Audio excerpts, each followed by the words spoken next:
ഒരിക്കൽ മനോഹരമായ ഒരു പുൽമേട്ടിൽ ഒരു തള്ളയാടും അതിന്റെ കുഞ്ഞാടും താമസിച്ചിരുന്നു. കുസൃതിയായ ആ ആട്ടിൻകുട്ടി എപ്പോഴും പുതിയ സ്ഥലങ്ങൾ കാണാൻ ആഗ്രഹിച്ചു. ഒരു ദിവസം അമ്മയാട് കുഞ്ഞിനോട് പറഞ്ഞു, മോളെ, നീ ഈ പുൽമേടിന്റെ അപ്പുറത്തുള്ള കറുത്ത കാട്ടിലേക്ക് പോകരുത്. അവിടെ ചെന്നായകൾ ഉണ്ടാകും.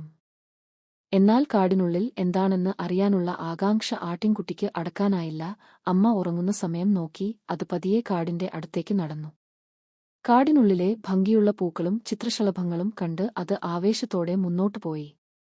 പെട്ടെന്ന് ഉണങ്ങിയ ഇലകൾക്കിടയിൽ നിന്ന് ഒരു ശബ്ദം കേട്ടു. വലിയ പല്ലുകളുള്ള ഒരു ചെന്നായ അതിന്റെ മുന്നിൽ വന്നു നിന്നു. ആട്ടിൻകുട്ടി പേടിച്ച് വിറച്ചുപോയി. അത് ജീവനും കൊണ്ട് തിരിഞ്ഞോടി. ചെന്നായ പിന്നാലെയും.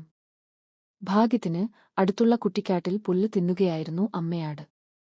കുഞ്ഞിന്റെ കരച്ചിൽ കേട്ട് അമ്മ ഓടിയെത്തി. അമ്മ തന്റെ കൂർത്ത കൊമ്പുകൾ കൊണ്ട് ചെന്നായെ കുത്താൻ ആഞ്ഞു. പേടിച്ചുപോയ ചെന്നായ അവിടെ നിന്നും ഓടിമറഞ്ഞു. കരഞ്ഞുകൊണ്ട് ആട്ടിൻകുട്ടി അമ്മയെ കെട്ടിപ്പിടിച്ചു. അമ്മേ, ഞാൻ ഇനി അമ്മയുടെ വാക്ക് കേൾക്കാതെ ഒരിടത്തും പോകില്ല എന്ന് അത് ഉറപ്പുനൽകി. ഈ കഥയിലെ ഗുണപാഠം: മുതിർന്നവരുടെ വാക്കുകൾ അനുസരിക്കുന്നത് നമ്മെ അപകടങ്ങളിൽ നിന്ന് സംരക്ഷിക്കും.